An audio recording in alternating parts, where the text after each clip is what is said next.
Anyway, so we will start. आज का हमारा जो चैप्टर है वो चैप्टर 14 है। अब जैसे कि है कि हर चैप्टर का एक लिंक होता है पिछले पिछले अध्याय में। तो if you remember, in chapter 13 श्लोक, जो 30 श्लोक में भगवान ने कहा था, प्रकृत्या एव च कर्माणि क्रियमाणानि सर्वशः, कि जितने भी कर्म हमारे शरीर से होते हैं वो सब सॉरी। प्रकृति की शक्ति द्वारा ही किए जाते हैं। All the actions, all work, whatever we do, वो उसका जो इसके पीछे जो शक्ति है वो प्रकृति की शक्ति है। प्रकृति के द्वारा ही वो सारे के सारे कर्म पूरे होते हैं। पिछली बार काफी प्रश्न थे देवेंद्र जी के भी और राकेश जी के भी इसी विषय में, कि भगवान ही सब कुछ करता है, हमारे तो हाथ में कुछ भी नहीं है, तो ये कर्म जो है कि वो अपने आप से हमको क्यों नहीं अच्छे कर्म में लगवा के लगा देता। अब इसी के बारे में इसमें जो एक व्याख्या की गई है उसका रीजन बताया गया है बेसिकली। तो क्योंकि भगवान तो अंतर्यामी है, वो तो सबकी बातें, सबका जो मन में क्या विचार, क्या प्रश्न चल रहे हैं, अर्जुन के मन में भी प्रश्न होगा तो भगवान ने पढ़ लिया था। आप लोगों के मन में भी प्रश्न था, आप भी सब अर्जुन के समान ही हैं। जैसे अर्जुन बुद्धिमान था, ग्रेट आर्कर था, आप सभी भी बड़े बुद्धिमान हैं। तो भगवान ने पहले ही तो सबके आंसर जो है वो दिए हुए हैं जगह जगह पर, हर हर अध्याय में। तो मुझे आशा है कि इस अध्याय में आपको कुछ प्रश्नों के आंसर जरूर मिल जाएंगे। तो जैसे कहा कि जो प्रकृति है, जो मटेरियल प्रकृति है, वो तीन गुणों से मिलकर बनी है। इसीलिए इसको त्रिगुणी माया कहा जाता है, क्योंकि प्रकृति द्वारा ही हमारा शरीर बना है। तो that means our body also possess all these three guna. ये तीन गुण कौन से हैं? सत्व, रजस एंड तमस। और इन तीन गुणों के बेसिस पर ही हमारी पर्सनैलिटी, हमारा करेक्टर, हमारा नेचर बनता है, इन तीन गुणों के मिश्रण से ही। तो इसीलिए भगवान ने चैप्टर 11 का जो शीर्षक दिया है, जो इसका शीर्षक है वो है गुण त्रय विभाग योग। तीन गुणों का विभाग जो योग के लिए योग दिया गया है। संस्कृत में गुण का अर्थ होता है रस्सी, और रस्सी जो है वो बांधने वाली होती है।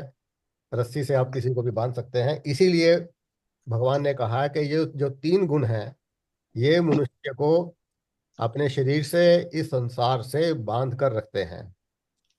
और इसीलिए हमारा बार बार इस संसार में जन्म होता है, क्योंकि ये गुण जो है ये बांधने वाले हैं। और इसी को विस्तार से भगवान ने इस अध्याय में बड़े सुंदर ढंग से जो है कि एक्सप्लेन किया है। इसको एक्सप्लेन करने से पहले के जो चार श्लोक हैं, उन चार श्लोकों में श्री कृष्ण ने जो उनका एक शिक्षा जो दे रहे थे, वो वक्तव्य दे रहे थे ज्ञान के ऊपर, नॉलेज के ऊपर, ज्ञान योग के ऊपर, वो पहले उसको फिर दोबारा से अर्जुन को एक्सप्लेन कर रहे हैं। और इस बार जो ज्ञान का जो उपदेश दे रहे हैं वो उसका जो बेसिस है वो ये गुण ही है बेसिकली। कि बेसिकली ये जो गुणों का ज्ञान है ये भी बहुत ही इंपॉर्टेंट है। इसके बिना भी आप जो है, आपको मुक्ति नहीं मिल सकती जब तक आप इन गुणों का ज्ञान भी आपको धारण नहीं हो जाता। तो हम शुरू करते हैं पहले जो है कि इन चार श्लोकों से। तो श्लोक 1 और 2 में भगवान यह कहते हुए शुरू करते हैं बेसिकली कि हे अर्जुन, भूय प्रवक्ष्यामि। वो अर्जुन को फिर कह रहे हैं कि I will expound to you once again this supreme knowledge, the param jnanam. वो ज्ञान क्या है? ज्ञानानाम उत्तमम, जो सब ज्ञानों में उत्तम है। This is the most exalted of all the forms of knowledge. और जिसको जानकर मैनी मुनीज दे हैव अटेन्ड परम सिद्धि, कि ये ज्ञान जो है कि प्रूव हो चुका है। नाउ आप किसी, कोई भी अगर मेडिसिन मार्केट में आती है, उसका पहले एक एक्सपेरिमेंट किए जाते हैं, लोगों के ऊपर ट्राई किया जाता है। बेस्ड ऑन दैट कि कितने लोगों पर इस this medicine has work, that is how that medicine comes into the market. So in a same way Bhagwan says that this knowledge is a proven knowledge, and in the past many of the saints, many of the munis have attained my divine state because of that knowledge. So and फिर उसके बाद second वर्ष के अंदर इसको further explain कर रहे हैं भगवान। भगवान कह रहे हैं कि इदम ज्ञानम उपाश्रित्य है, इस ज्ञान की शरण लेने पर जो ज्ञानी लोग हैं, मम साधर्म्यम आगता, वो मेरे स्वरूप को प्राप्त करते हैं, मेरे जो ईश्वरीय गुण है, मेरे जो डिवाइन नेचर है, उसको प्राप्त करते हैं। Meaning that they become one with me, they become one with me means they become like God, they get my swaroop of satchit anand, they become of my nature. So then he says सर्गे अपि न उपजायन्ते, वे ये ज्ञान प्राप्त करने के बाद वे सृष्टि में दोबारा जन्म नहीं लेते, और न ही प्रलय न व्यथंती च, न ही प्रलय के टाइम पर उनका नाश होता है। So he is not born nor does he perish at the time of dissolution. So such is this union with God that it liberates him from the bondage of this world. So their soul gets released from this bondage and it comes under the dominion of God, which is the divine state basically. Now next दो versus के अंदर भगवान फिर इस सृष्टि की creation को explain कर रहे हैं। पहले भी भगवान ने इस क्रिएशन को एक्सप्लेन किया है, चैप्टर 7 में भी किया है, चैप्टर 13 में भी किया है। अब यहाँ पर वो again he is explaining it from a little different perspective.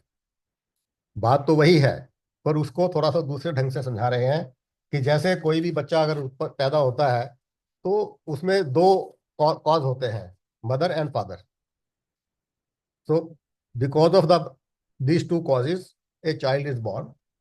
So in a same way for the cause of the world there are two causes, the intelligent cause and the material cause. Material cause is prakriti and intelligent cause is the Bhagwan ज आत्मा। So the child is born to the mother. So similarly, Prakriti is the material cause of this jagat, of all the bodies. Now भगवान इसलिए श्लोक 3 में कह रहे हैं, हे भारत, महत ब्रह्मा, ये जो महत ब्रह्म, ये संपूर्ण जो भौतिक प्रकृति है, the complete total material substance, मम योनि is my womb, is like A womb, तस्मिन गर्भम दधामि हम, जिसके गर्भ में मैं जीवन रूपी बीज डालता हूं। I impregnate in the womb the individual soul basically, and जिसकी वजह से सर्वभूतानाम तथा भवति, सभी प्राणियों का जन्म होता है। All living beings come into existence through this process.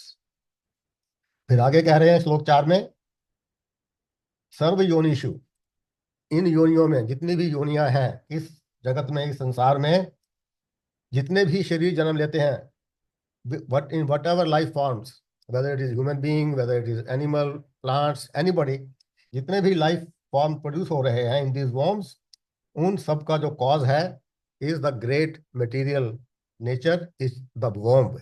So great material जो प्रकृति है is the womb of all those creatures, and अहम बीज प्रदापिता, और मैं उन सब का बीज स्थापित करने वाला पिता हूं। तो भगवान is the father and Prakriti is the mother of everybody, of all the beings in this universe. This is what he is telling. क्योंकि पिता जो है वो जीवन देने वाला है, और प्रकृति जो है, जो माता है, जो प्रकृति माता है, उसकी वोम में ये सारा सारा शरीर, सारा जगत बनता है। तो श्रीमद् भागवत में भी कहा है, in the womb of the material energy paramatma impregnates the soul, and then inspired by the karmas of the individual souls, this material nature gets to work to create suitable life forms. Depending upon those karmas, various life forms are created. So we all know that in our shastras we say there are 84 lakhs of yonis. In 84 lakhs के अलावा भी जो देवता है, पितर लोग हैं, गंधर्व है, यक्ष, राक्षस वगैरह है, ये इनके अलग, इनसे इनके अलावा है। और इन सब योनियों में जितने भी शरीर, जितने भी फॉर्म पैदा होते हैं, उन सब, वो सब के सब आकृति, उनका सबका नेचर, सबका स्वभाव अलग अलग है। वो अलग अलग क्यों है? Because of the everybody consists of these three gunas in different combinations. किसी में सत्व गुण ज्यादा होगा, और ये सारा जो परमुटेशन कॉम्बिनेशन है, all this is based on that.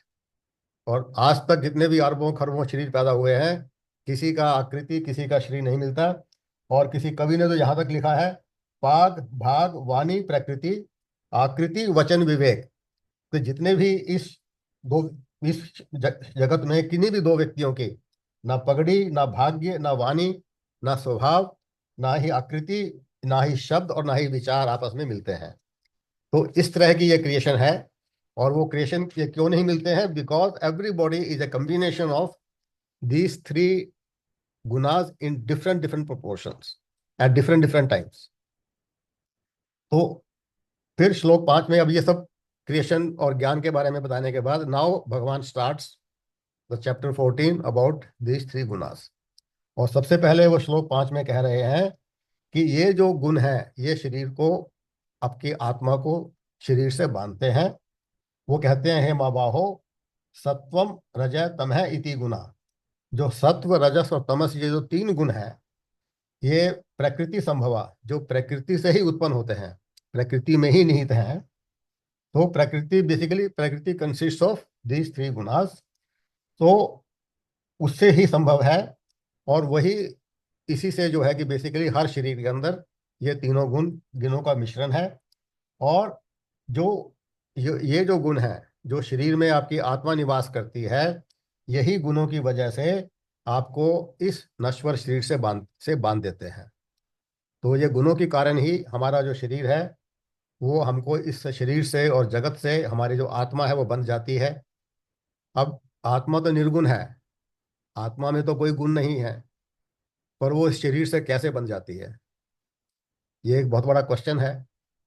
तो इसका जो है कि काफ़ी डिटेल एक्सप्लेनेशन है। मैं इसको थोड़ा सा आपको संक्षेप में यहाँ बताऊंगा, maybe we can discuss it later. क्योंकि जब ये आत्मा, देखिए हर एक तो एक है सबके शरीर में, पर जब वो शरीर से जुड़ जाती है तो वो आत्माएं, सब शरीरों की जो आत्मा है उसको हम जीवात्मा बोल देते हैं।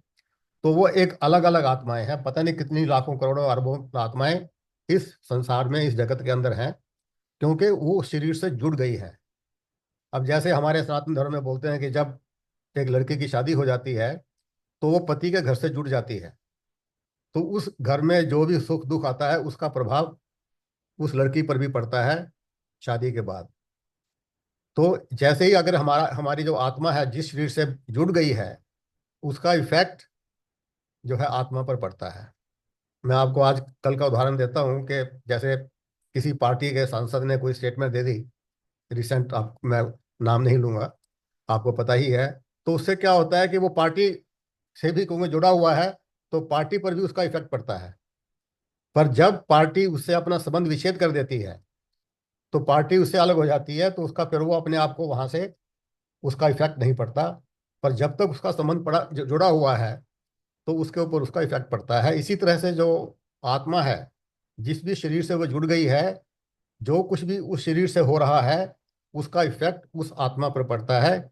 इसीलिए ये जो गुण है, जो शरीर के जो गुण हैं, वो आत्मा को उस शरीर से बांध देते हैं। तो ये छोटा सा मैंने एक्सप्लेन किया है, बट इसका बहुत बड़ा एक्सप्लेनेशन आपको मिलेगा उपनिषदों के अंदर, बहुत डिटेल के अंदर। तो एक वैसे, अब इसका एक वैसे भी जो है कि साइंटिफिकली भी है। आप एक प्योर लाइट को अगर तीन डिफरेंट ग्लासेस से कवर करते हैं ऑफ डिफरेंट कलर्स, और मैंने थ्री का एग्जांपल इसलिए दिया because we have three three gunas. इसमें sattva is the purest form of guna, the purest, उसके बाद रजस और फिर तमस। तो जिस भी कलर के आप लाइट को कवर करेंगे, वो लाइट विल बी अफेक्टेड। तो उसी तरह से जो हमारी आत्मा है वो गुणों के कारण, जिस भी गुण का प्रभाव है उस गुण के कारण वो अफेक्ट हो जाती है। तो एक छंदोग्य उपनिषद में एक कथा भी आती है कि आप कौन है, कि हमारा स्वरूप क्या है। बेसिकली हम तो बेसिकली, ये शरीर तो नहीं हो सकता, कि हु आर वी। तो उसमें एक कथा आती है कि एक बार एक राजा और एक कोई सज्जन व्यक्ति थे, वो आपस में मिले, और उन दोनों में आपस में जानने की जिज्ञासा उत्पन्न हुई कि हम कौन हैं। वो बड़ा बड़ा विचार किया कि मैं कौन हूँ। उनको जो है कि उसका आंसर नहीं मिला। तो वो एक दोनों मिलकर एक आचार्य के पास गए और आचार्य से पूछा, भाई हमें बताओ मैं कौन हूँ। तो वह उस आचार्य ने कहा कि fill a bowl with water and see your face inside just to find out who you are. तो जो राजा था वो बड़ा सज धज कर, वो कपड़े वगैरह डालकर, ऑर्नामेंट्स लगाकर, उसने उस बाउल में अपना मुंह मुंह देखा। He was very happy. और हमारे तो शरीर जो है कि बहुत खूबसूरत है। तो दूसरा जो व्यक्ति था, उसने उसको उसने जब देखा तो वो सेटिस्फाई नहीं हुआ। उसने देखा कि मैं जिस तरह के कपड़े डालता हूँ उसी तरह मैं दिखाई देता हूँ। तो मेरा असली स्वरूप क्या है ये तो मुझे पता नहीं चल रहा। मेरा तो अपना जो देख रहा हूँ, मेरा मैंने फेस पर मेकअप कर लिया, कपड़े अच्छे डालिए, उसके हिसाब से मेरा शरीर की जो रिफ्लेक्शन है वो नजर आ रही है। तो इस तरह से क्या है कि ये जो हमारा असली जो स्वरूप है, वो हमें जो बाहर जो हमने शरीर धारण किया हुआ है, ये हमारा असली स्वरूप नहीं है। और ये तो अपने चैप्टर 2 से ही भगवान ने शुरू किया था बताना कि हमारा जो असली स्वरूप है वो आत्मा है। आत्मा के अलावा और कुछ नहीं है। तो इस प्रकार से जो आत्मा है वो बन जाती है उस शरीर से। इस वजह से ये हमारे जो जन्म मरण का चक्कर है वो चलता रहता है। तो ये बताने के बाद अब जो नेक्स्ट जो श्लोक है, 6, 7, 8 जो 3 श्लोक हैं, अब ये इन 3 गुणों का क्या प्रभाव पड़ता है आत्मा के ऊपर, उसके बारे में भगवान बता रहे हैं। श्लोक 6 में सबसे पहले भगवान सत्व गुण का क्या प्रभाव है इसके बारे में बता रहे हैं। भगवान कह रहे हैं कि जो इनमें जो सत्व गुण है वह बाकी सभी गुणों की अपेक्षा निर्मलत्वात्, वो बहुत ही निर्मल और स्वच्छ करने वाला है। आपको आपके मन को, आपकी आत्मा को क्लीन करने वाला है। प्रकाशकम, वह ज्ञान से प्रकाशित करने वाला है। It illuminates the intellect with knowledge. And अनामयम, और शरीर को हृष्ट पुष्ट करने वाला है। आपका शरीर स्वस्थ रहता है अगर वो सत्व गुण अगर आपके अंदर है। परंतु वह भी, सत्व गुण भी जीव को बांधता है किससे? सुख संघेन, सुख से और आसक्ति से बांधता है, और ज्ञान की आसक्ति से, सुख की आसक्ति से और ज्ञान की आसक्ति से आपको बंधन में डाल देता है। तो सत्वगुण, ऑल्दो इट इज, कहते हैं सात्विक गुण होने चाहिए, बट सात्विक गुण भी बाइंडिंग करता है, आपको बांधता है। Because when you have sattvagun and you feel happy and enjoy, you want to always remain happy. You always want that I should remain happy. So this is how it binds your soul with happiness and sorrow. Okay, you want to always get happiness. Then in next श्लोक 7 भगवान कह रहे हैं कि जो रजोगुण है, जो रजोगुण की जो प्रकृति है, जो प्रवृत्ति है, वो है मोह, पैशन। वो भी जिससे जिससे उस पैशन से, उस मोह से आप में तृष्णा और आसक्ति उत्पन्न होती है, रजोगुण की वजह से। तो तृष्णा क्या है? Trishna again means passion for objects which are possessed by him. And sanga means, तृष्णा संगम कहा है भगवान ने, sanga means attachment for those which are already possessed. तो तृष्णा और संग की वजह से जो ये है, मन की सुख और शांति को भंग कर देते हैं। और वह भी इसलिए देहधारी आत्मा को शरीर से बांधते हैं, क्योंकि जब ये आप में पैशन आ जाता है कि आपको, मेरे को ये हैप्पीनेस, ये हमको डिजायर मेरे को मीट करनी है, I want to get these objects, तो उसको पाने की आपकी जो एक, पाने के लिए जो कर्म करते हैं, इसलिए आप इस शरीर, उस जगत से, उस शरीर से ये आपको और ज्यादा बांध देता है। So he so when you are having a predominance of rajas gun, what happens? You become passionate, you become agitated, ambitious, envious of others' success, and develop a lust for sense pleasures. So it, whatever mental pleasures whichever can give you, it binds you to those mental pleasures. Then in next verse 8 भगवान तमोगुण के बारे में वर्णन करते हैं कि जो तमोगुण है यह अज्ञान से उत्पन्न हुआ है। It is because of the ignorance in your mind. And जो आपके अंदर प्रमाद, आलस्य और निद्रा उत्पन्न करता है। प्रमाद का अर्थ होता है कि उत्पाद मचाना, अननेसेसरी वर्क करना जिसकी कोई जरूरत नहीं है।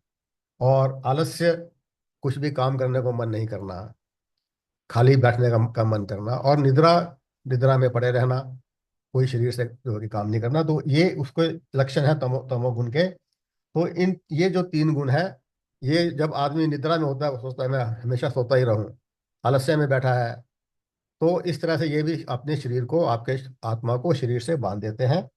सो this is how Bhagwan has explain this three gunas, what are its effects. और श्लोक 9 में भगवान इन तीन गुणों का जो सार है, इन तीन गुणों को संक्षेप में इसका क्या क्या है वो बता रहे हैं।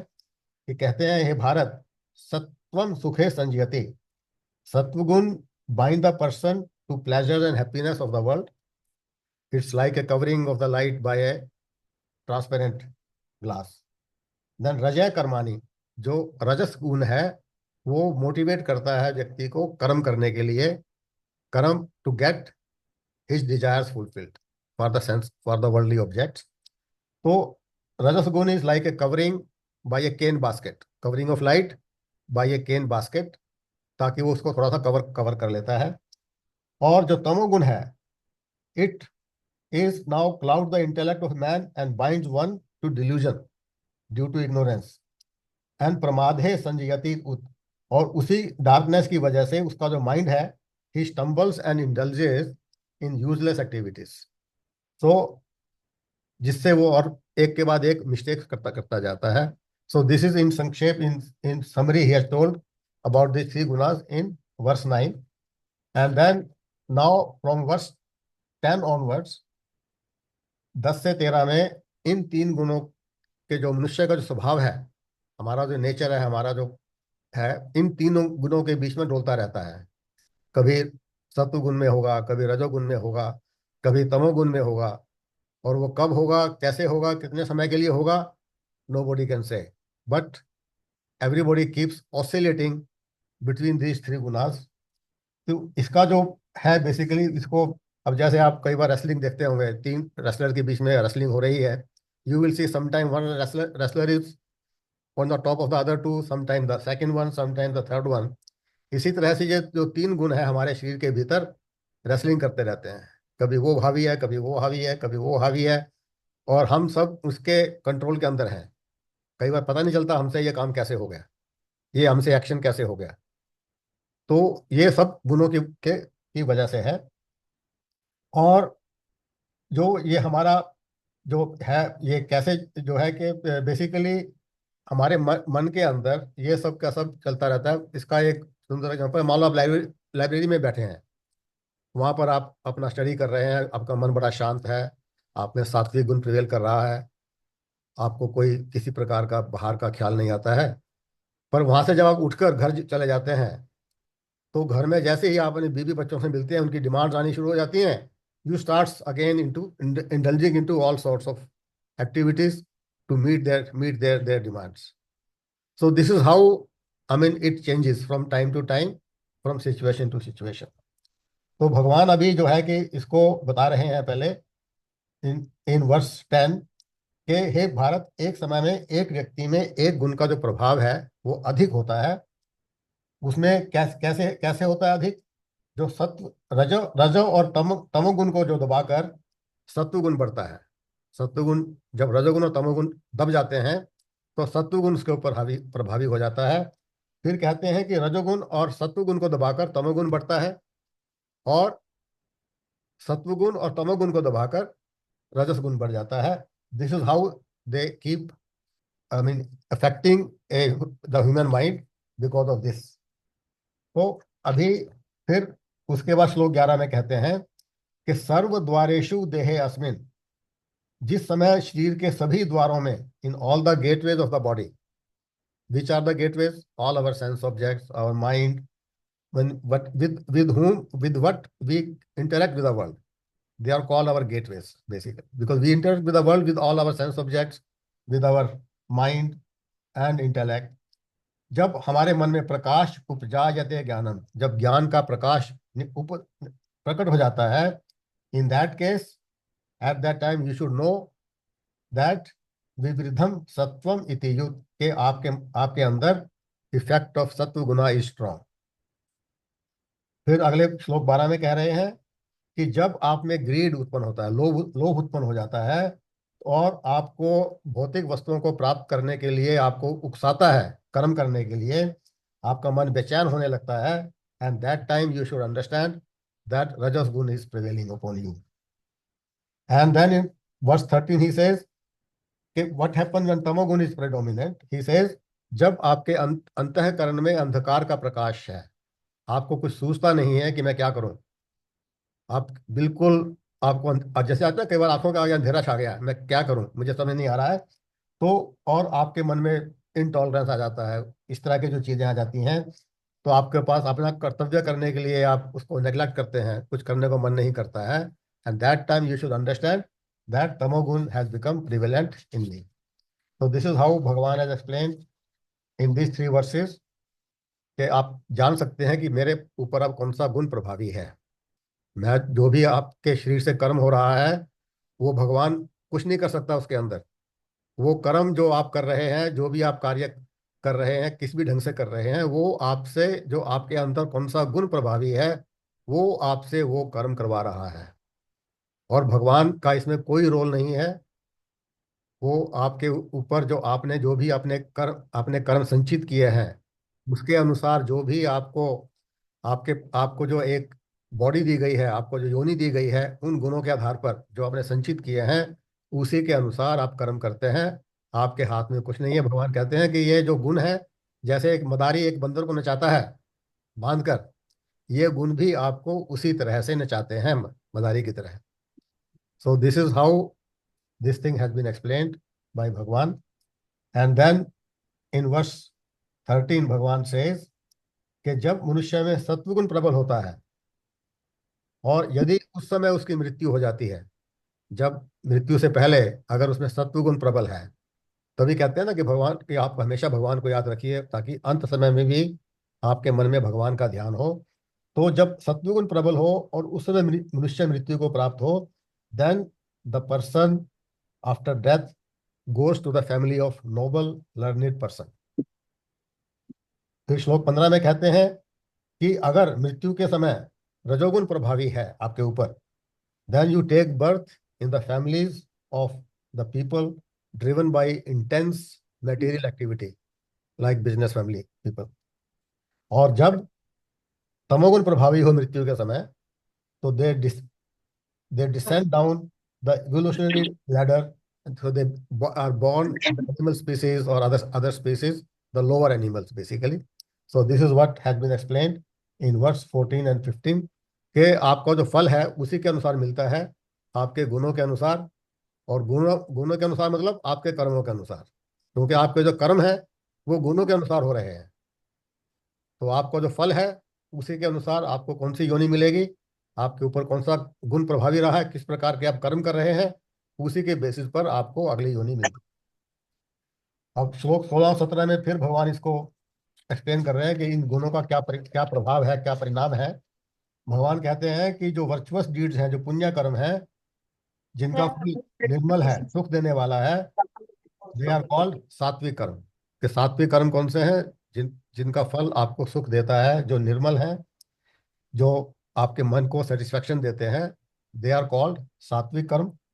और जो जो रजस कर्म है, जो वो फल है जो दुख देते हैं आपको, जिससे आपको अभी तो उस वक्त लगेगा कि आपको मुझे सुख मिल रहा है, पर वो अल्टीमेटली आपको पीड़ादायक होते हैं.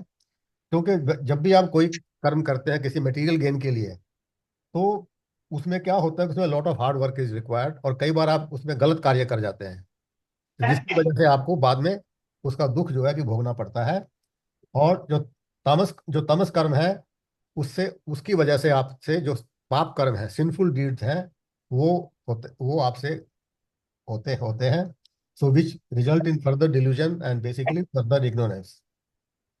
और श्लोक 17 में कहते हैं कि सत्वात संजायते ज्ञानम, सत्व गुण से ज्ञान उत्पन्न होता है. आप में ज्ञान उत्पन्न तभी होगा अगर आप में सत्व गुण की प्रधानता होगी. तो सत्व गुण से प्र- ज्ञान उत्पन्न होता है. जो जिसमें सात्विक गुण ज्यादा है, वो सदाचारी भी होता है, and it creates a feeling happiness. कहीं नहीं, मैं आज ही नहीं कहीं हूँ। कॉन्ट्रैक्टर भी जीपी है, दरवाजा में दरवाजा जरा म्यूट करेंगे आमिर, जरा म्यूट करेंगे आप। एक काम कीजिए, 36 घंटे की ड्यूटी करा आप रखी है जरा हमने। आप जरा म्यूट तो, करेंगे अमित तो करके। ठीक कर रहा प्लीज। हाँ प्लीज जरा म्यूट कर ठीक ठीक दीजिए। ठीक ठीक ठीक ठीक है प्लीज। म्यूट कहाँ से होता है बेटे? तो रजोगुण से लोभ उत्पन्न होता है, it inflame your your your senses. और फिर दोबारा रिपीट करते हैं कि तमस गुण से अज्ञान उत्पन्न हो रहा है। तो इस तरह से भगवान ने अगेन इसको एक्सप्लेन किया है। एंड फिर म्यूट कर दिया। एक्सप्लेन करते हैं श्लोक 18 में कि जो नेक्स्ट बर्थ है वो आपका जो सत्व गुण में जो स्थित होते हैं, दे गो टू द उच्च लोक। आप मतलब हेवन में, स्वर्ग लोक वगैरह में, ताकि उनको एक अच्छा जो है कि फल मिलता है। जो रजस गुण में स्थित रहते हैं, दे गो टू दिस अर्थ। मतलब पुनः उनको मानव जन्म मिलता है ताकि वो दोबारा फिर और कार्य करते रहें। और तमोगुण वाले जो हैं वो निम्न योनि में पैदा होते हैं। ये श्लोक 18 में भगवान ने फिर से इसको थोड़ा सा बतलाया है। तो श्लोक 19 और 20 में भगवान बता रहे हैं कि अगर सबके सब जो कार्य हैं वे गुणों के आधार पर होते हैं, हमारे हाथ में तो कुछ है ही नहीं, तो फिर हमें मोक्ष कैसे मिल सकता है। जैसे पिछली बार देवेंद्र जी भी पूछ रहे थे कि हमारे तो हाथ में कुछ भी नहीं है, हम तो भगवान के हाथ में कठपुतली की तरह जो हमसे हो रहा है वो कर रहे हैं। तो इसका है कि पर हमारे पास भगवान ने जो एक मनुष्य को जो एक फ्रीडम दी है, वो कर्म चुनने की फ्रीडम दी है को। भगवान इसमें आगे जो कह रहे हैं कि हम इन गुणों से ऊपर उठकर, हमारे हर शरीर के भीतर ये गुण हैं ही, पर फिर भी इन गुणों से ऊपर उठकर हम मोक्ष की प्राप्ति कर सकते हैं। ये भगवान श्लोक 19 और 20 में एक्सप्लेन कर रहे हैं। और इन दो श्लोक ये भी बहुत इंपॉर्टेंट है, क्योंकि इसमें भगवान ने जिन जो गुणों से ऊपर उठ गए हैं उनको गुणातीत कहा है। गुणातीत मतलब जो अपने आप को जिन्होंने गुणों से ऊपर उठा लिया है, तो उसको गुणातीत कहा है। और यही साधन उन्होंने उन्होंने बताया है मोक्ष प्राप्त प्राप्त करने का। तो वो कह रहे हैं, यदा धृष्टा, when a man of insight, a man of wisdom, when अनुपस्थिति, वह यह अच्छी तरह से अंडरस्टैंड कर लेता है, this fact he understand very well, that all the agents of action is only this gunas. इन गुणों के अलावा कोई इन का करने वाला नहीं है। He has to understand fully well कि मेरे हाथ में कुछ नहीं है, गुण ही मेरे से ये कर्म करवा रहे हैं। ये उसको अच्छी तरह से समझ में, जो उसको यह व्यक्ति जो यह भली भांति जानता है कि गौर ये भी जानता है कि जो परमात्मा है, जो सर्वोच्च परमात्मा है, वो इन तीन गुणों से परे है, उसमें कोई गुण नहीं है, वह निर्गुण है। तो जब यह व्यक्ति कोई जान लेता है इस तरह से, अच्छी तरह से, तभी वह मेरे दिव्य स्वरूप को प्राप्त कर लेता है। तो अगेन जो है कि हमारा जो माइंड है, वो जो भी काम करता है, our mind, our sense organ, they are all the instruments for doing action. They are basically the directors. But our mind again is based on these three gunas.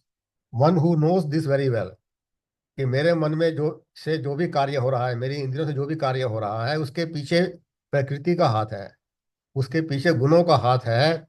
और परंतु मेरी जो आत्मा है, जो परमात्मा है, वो निर्गुण है, वो गुणों से रहित है, उसमें इन गुणों का कोई प्रभाव नहीं होता।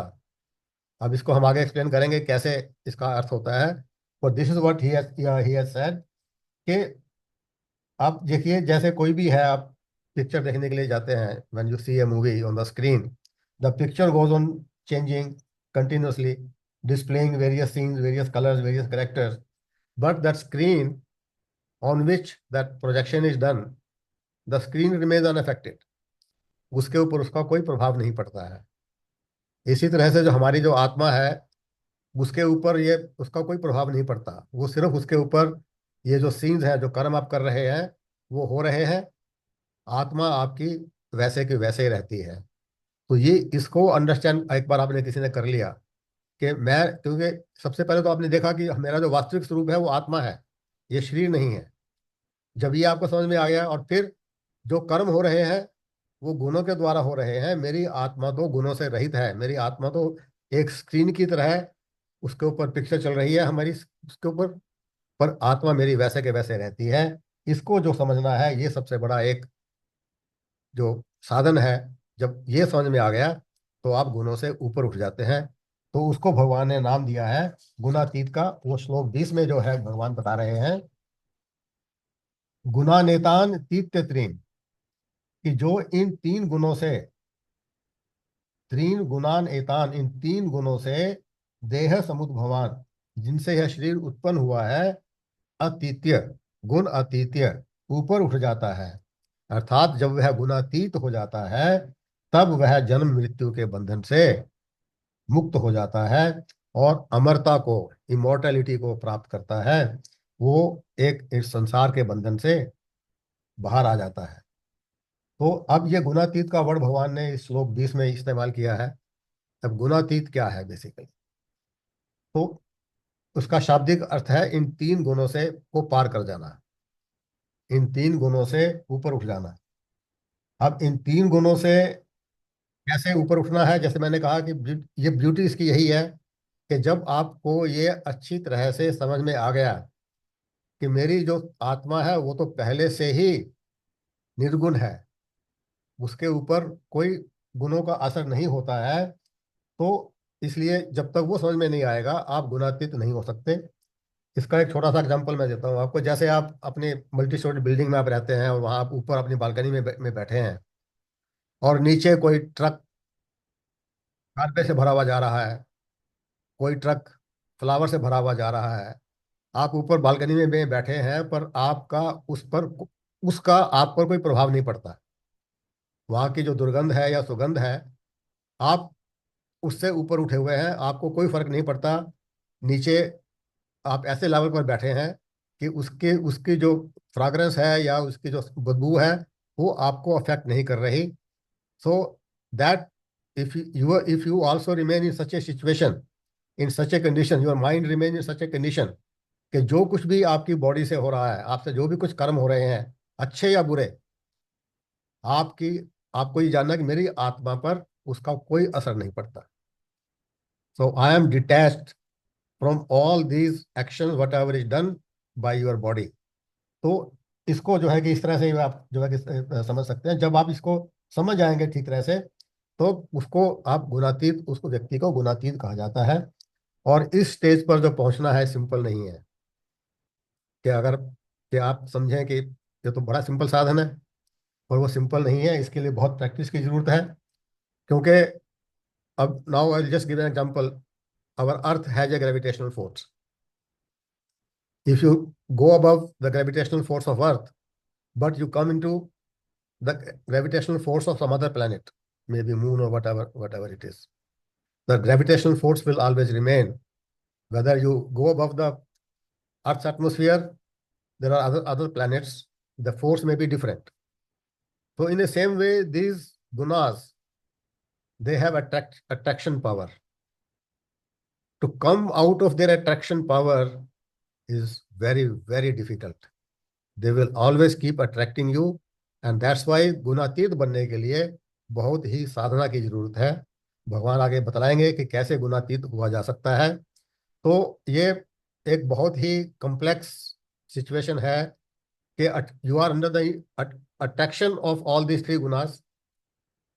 सत्व गुण में सबसे कम अट्रैक्शन पावर है, रजोगुण में उससे थोड़ी ज्यादा है, पर तमोगुण में सबसे ज्यादा है। हम कोई भी काम होगा, आराम से चुपचाप बैठकर बैठिएगा, बैठे रहो आराम से, या नींद आ जाएगी, उसमें सबसे ज्यादा अट्रैक्शन पावर है। कर्म करने वाले में भी अट्रैक्शन पावर है पर उससे कम। और सात्विक गुण जो है उसमें सबसे कम अट्रैक्शन पावर है। जैसे हर एक प्लेनेट की अलग अलग अट्रैक्शन पावर है, इसी तरह से इनकी भी एक अलग अलग अट्रैक्शन पावर है। And they will keep you attracting. It is physically not possible to come out of their attraction power. It is only in your mind, which you have to change your mind. And this is what Bhagavan will say further. तो अब ये तो doubt अब आपके मन में भी आया होगा भी कैसे जो गुणातीत हो जाते हैं, how to come out of this attraction power. और उस वक्त जो श्लोक 21 में, इसलिए अर्जुन ने भगवान से ये प्रश्न पूछ लिया। तो अर्जुन पूछ रहा है कि जो व्यक्ति प्रकृति के इन तीन गुणों से ऊपर उठ जाता है, अर्थात जो गुणातीत हो जाता है, क्या लिंग है, उसके लक्षण क्या है, व्हाट आर हिज करेक्टरिस्टिक्स, किम आचारः, वो किस प्रकार से आचरण करता है, how he conducts his life, कथम च, और वह कैसे इन तीन गुणों को पार कर सकता है, in what way he can come out of the ambit, out of the attraction power of these three gunas. आपको याद होगा चैप्टर 2 में भी अर्जुन ने इसी तरह का प्रश्न किया था, सित उसका था सित प्रज्ञा के बारे में। वही प्रश्न अब अर्जुन ने गुणातीत के लिए किया है, क्योंकि गुणातीत में और स्थित प्रज्ञा में कोई अंतर नहीं है। It's question of only a different terminology, but the meaning of both are same. और सेम प्रश्न अर्जुन ने फिर से भगवान से पूछा कि what are his characteristics, how he conducts his life, and how one can come out of the ambit power of these three gunas. तो श्लोक 22 और 23 में भगवान गुणातीत के लक्षणों को बता रहे हैं। भगवान कह रहे हैं कि जो व्यक्ति इन तीन गुणों से ऊपर उठ गया है, तो उसके मन में क्या है, he will feel light of knowledge and cheerfulness or alertness in his mind. When he finds restlessness and inclination to engage in activities, then whether there is a restlessness in his mind, whether there is a light of knowledge in his mind, or whether he is deluded, he is in alasya, in nidra, he does not hate them. Neither he likes when he has the light of knowledge, nor he desires basically. तो उसमें जो इस तरह की जो है, he does not long for them also. So that person जब उसमें गुणातीत हो जाता है, उसको इन चीजों का कोई फर्क नहीं पड़ता, चाहे उसमें सत्वगुण हो या रजोगुण हो या तमोगुण हो। ही रिमेन्स इनडिफरेंट, उदासीन। वो हमेशा इसके प्रति उदासीन रहता है, क्योंकि वो जानता है कि जो कुछ भी हो रहा है वो गुणों के कारण हो रहा है। जब उसके मन में प्रकाश उत्पन्न हो, खुशी हो, या उसके मन में कर्म करने की बहुत अधिक इच्छा हो, या नींद में बैठने की इच्छा हो, वो उसको प्रभावित नहीं करते। वो इनडिफरेंट रहता है। जो भी हो रहा है वो मन में उसके यही रहता है कि भगवान ये मेरे से करवा रहा है, और मैं भगवान के हाथ में कठपुतली हूँ, ये काम हो रहे हैं, मेरे को कोई फर्क नहीं पड़ता। He remains indifferent. So and गुणै यहन विचाल्यते, he does not get disturbed in this play of games of this gunas. And गुना वर्तन्ते इति एवं, क्योंकि बिकॉज ही नोज कि whatever is happening is because of these three gunas. तो इन जो दो श्लोकों का जो अगर मीनिंग को मैं समराइज करूं, तो उसमें जब आप खुश हो, हर्षित हो, आपको कोई फर्क नहीं पड़ता। आपका अगर मन में दुख है, काम करने की बड़ी इच्छा लगी हुई है, ये चीज प्राप्त करनी है, वो प्राप्त करना है, ये मेरे को इतना धन और चाहिए, तब भी आपके मन के ऊपर कोई फर्क नहीं जो है कि नहीं पड़ता है। तो this is basically, you know that my soul, my atma is only a witness of whatever is happening. I am only a witness. जो कुछ भी हो रहा है वो गुणों के कारण हो रहा है। तो आपका जो मन है वो शांत रहता है हर सिचुएशन में। कहने का अर्थ है कि हर सिचुएशन में मन आपका शांत रहता है। तो इस तरह के जो लक्षण है वो व्यक्ति गुणातीत कहा जाता है। फिर अगले दो श्लोकों में 24 और 25 में भगवान कह रहे हैं कि वो किस प्रकार का आचरण करता है जो गुणातीत है। वो कह रहे हैं उसके लिए दुख और सुख एक समान है, और वो अपने अंदर within his own soul he remain steady. उसके लिए समलोष्ट अश्म कांचन है। उसके लिए मिट्टी, पत्थर, स्वर्ण एक समान है, सबके प्रति उसका समान भाव है। ये नहीं कि हाँ जिस सोने की चीज मिल गई ही इज वेरी हैप्पी, नहीं मिली तो वो दुखी हो जाता है। तो उसके लिए, सबके लिए वो एक समान भाव रखता है। तुल्य प्रिय अप्रिय धीर है, जो प्रिय और अप्रिय की घटनाओं में एक समान भाव रखता है। तुल्य निंदा आत्म संस्तुति, जो निंदा और प्रशंसा में भी एक जैसा ही रहता है। फिर श्लोक 25 में कह रहे हैं मान अपमान यो तुल्य, मान और अपमान की स्थिति में भी समभाव रहता है। उसके मन पर कोई फर्क नहीं पड़ता, फिर तुल्य मित्र अरिपक्षयो, मित्र और शत्रु के साथ भी एक जैसा व्यवहार करता है। सर्व आरंभ परित्यागी, he does not undertake any pursuit for his self interest, whatever he does is for the benefit of mankind, for others। तो इस तरह का जो आचरण है वो जो करता है, that person is called a gunatit. तो इसमें गुणातीत के दो लक्षण, जो एक स्पेशल उनके जो लक्षण बताए गए हैं, एक है निश्चलत्वम, who remains immovable, who remains firm, he does not get disturbed by small things, he does not become restless or dissatisfied or frustrated in case there is any calamity upon him or any adverse situation। So he is just opposite of this, it does not get disturbed। So जैसे समुद्र के अंदर जब तूफान आता है, एक big rock अगर वहां पड़ी है, उसके ऊपर कोई फर्क नहीं पड़ता, it remain study. So in a same वे जो गुणातीत है, उसकी लाइफ में मुश्किलें खतरे आते हैं, पर वो निश्चल रहता है, उसका माइंड हमेशा शांत रहता है, और वह परेशानी उसके ऊपर में नहीं होता। अब जैसे आकाश में तूफान आ रहे हैं, बादल गरज रहे हैं, उसके बावजूद जो सूर्य है उसके ऊपर कोई फर्क नहीं पड़ता। वो अपनी जो धूप है, अपनी जो गर्मी है, अपना जो प्रकाश है, उसके बिना वो सबको बराबर उसी हिसाब से देता रहता है। तो यही था, जो स्थित प्रज्ञा भी वही है बेसिकली, कि हु रिमेन्स निश्चल। तो स्थित प्रज्ञ और गुणातीत बेसिकली बोथ आर सेम। तो दूसरा विशिष्ट गुण है वह है समचित्तता, इक्वल माइंडेडनेस। हर सिचुएशन में, चाहे मित्र शत्रु है उसके हो, मान अपमान हो उसका, या उसको पत्थर या सोना सोना हो, हर सिचुएशन में he remains equanimous, he remains equal minded, it does not affect him at all. So finally, Shri Krishna says in second line of verse 25 that Gunatit is सर्वारंभ परित्यागी। इसका भी बड़ा इंपॉर्टेंट मीनिंग है। इसका मतलब ये नहीं है कि वो कर्म का आरंभ ही नहीं करता। He does not, I mean, basically gives up all the works. It says that he gives up all the desires prompted work for himself. He does not work for his own desires, fulfillment of his own desires, but he works for the benefit of mankind। और फिर श्लोक 26 में भगवान इन गुणों को पार करने का उपाय बता रहे हैं, और ये उपाय भगवान पहले भी बहुत बार बता चुके हैं। इसका जो एकमात्र तरीका है वो है भक्ति योग। बिना भक्ति के आप गुणातीत नहीं हो सकते, न ही स्थित प्रज्ञा हो सकते हैं। वही भगवान श्लोक 26 में बता रहे हैं कि माम चैयः अव्यभिचारेण, जो अनन्य और विशुद्ध भाव से श्रद्धा पूर्वक भक्ति योगेन सेवते, भक्ति योग द्वारा मेरी सेवा करता है, मेरी पूजा करता है, मुझे याद करता है, वह ही इन प्रकृति के सब गुणों को पार करने के पश्चात ब्रह्म तत्व को प्राप्त करता है।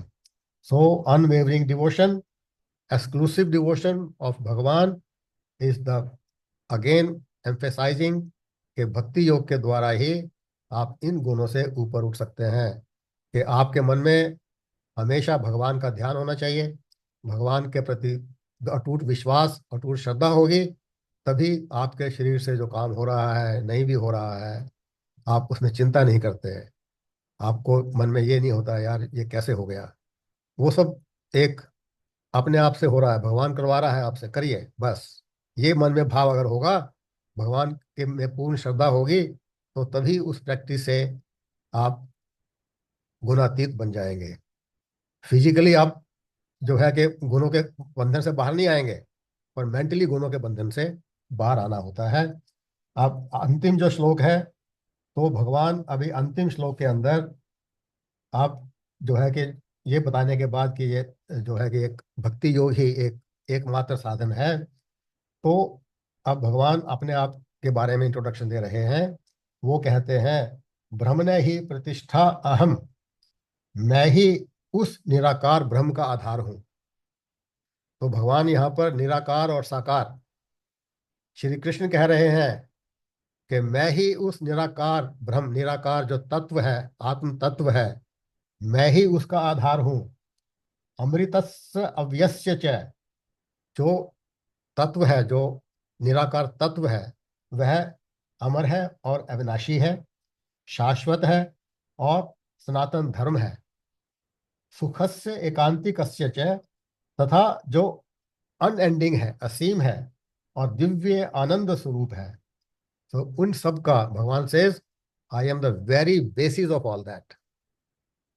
सो निराकार का जो बेसिस है, Bhagwan Krishna is the basis of all that. So निराकार और साकार basically he says is the same.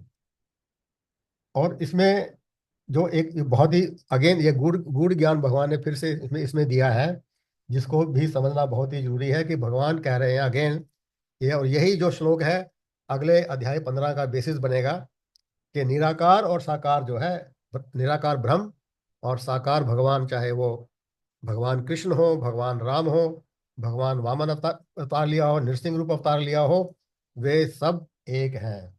जैसे अग्नि जो है लकड़ी के अंदर निराकार रूप में मौजूद है, आपको नजर नहीं आ रही है, पर पता है कि एक कार्बन उसमें भी है, उसमें अग्नि तो है ही। पर जब वो अग्नि प्रकट हो जाती है, वो उसका साकार रूप ले लेती है, वही अग्नि उसको फिर हम उसको साकार रूप, उसकी एक हर अग्नि का अलग अलग रूप रूप होता है, तो depending upon what type of flame is coming out. So पर अग्नि का जो तत्व है वो एक ही है, लकड़ी में निराकार रूप में मौजूद है, और जब अग्नि लकड़ी से बाहर आती है वो साकार रूप में मौजूद हो जाती है। सो साकार रूप में भगवान जो है एक ईश्वर है, और निराकार रूप में ब्रह्म है। तो दोनों का रूप, दोनों की जो उपासना करना एक ही बात है। बेसिकली आप किसी भी रूप की उपासना कर सकते हैं। तो इसको एक चीज से हम और समझ सकते हैं कि जैसे फूड है, खाना है, उसमें फ्रेग्रेंस भी है और उसमें टेस्ट भी है। तो आपके नोज स्टैंड पॉइंट से उसमें फ्रेग्रेंस है, और टेस्ट के स्टैंड पॉइंट से वो, आपके टंग के स्टैंड पॉइंट से उसमें टेस्ट है। बट फ्रेग्रेंस और टेस्ट दोनों बेसिकली सेम, उसका मीनिंग है कि फूड तो वही है, एक ही है। तो इसलिए जो व्यक्ति अनन्य मन से नियमानुसार भगवान की पूजा करता है, चिंतन करता है, तभी इन तीन गुणों से ऊपर उठ सकता है। तो यहाँ पर जस्ट टू कंक्लूड दिस, इस अंतिम श्लोक में भगवान ने परमात्मा के ऐसे तीन लक्षण, तीन करेक्टरिस्टिक बतलाए हैं। और वो करेक्टरिस्टिक क्या है? सत, चित, आनंद। पहला उन्होंने बोला ही इज अविनाशी, जन्महीन, डेथलेस, सो ही इज सत। Basically when he says he is अविनाशी, तो दिस मीन्स ही इज सत। सेकेंड इज कि भगवान जो है सनातन धर्म है, कि वही पूर्ण ज्ञान स्वरूप है, और ज्ञान का जो स्वरूप है वो चित्त है, तो इसलिए सत और चित्त। और तीसरा भगवान ने कहा था सुखस्य एकांति कस्य च, कि भगवान परम दिव्य अनंत स्वरूप है, इसलिए भगवान को सत चित अनंत स्वरूप कहा गया है। और इसीलिए जो है कि जो देवकी पुत्र यशोदानंदन है वो श्री कृष्ण के रूप में है, दशरथ पुत्र जो है श्री राम के रूप में, भक्त प्रहलाद के उद्धारकर्ता नरसिंह के रूप में, या वामन अवतार के रूप में, वो सब के सब एक भगवान, एक निराकार ब्रह्म के ही अवतार हैं। दिस इज व्हाट जो है। और भगवान तो सिर्फ सभी प्राणियों में उनकी अभिव्यक्ति है। तो ये एक गूढ़ ज्ञान फिर से भगवान देने के बाद इस अध्याय का समापन करते हैं। तो ओम तत्सदिति श्रीमद् भगवद गीतासु उपनिषत्सु ब्रह्म विद्यायां योग शास्त्रे श्री कृष्ण अर्जुन संवादे गुण त्रय विभाग योगो नाम चतुर्दशो अध्याय। ओम शांति शांति शांति। अब ये जो, जैसे मैंने कहा कि जो अंतिम जो श्लोक है वो अध्याय 15 का बेसिस बनेगा, और अध्याय 15 में इसको बहुत एक अच्छे ढंग से, एक डिफरेंट वे से समझाया गया है भगवान ने। तो उसको हम अगले एपिसोड में लेंगे। आज के लिए इतना ही। धन्यवाद आप सबका सुनने के लिए। हाँ बहुत जी बहुत ब्रिज जी, धन्यवाद। आपका बहुत बहुत धन्यवाद। आपने बहुत सुंदर तरीके से, जैसे हमेशा ही आप करते हैं, ये तो कोई नई बात नहीं है। और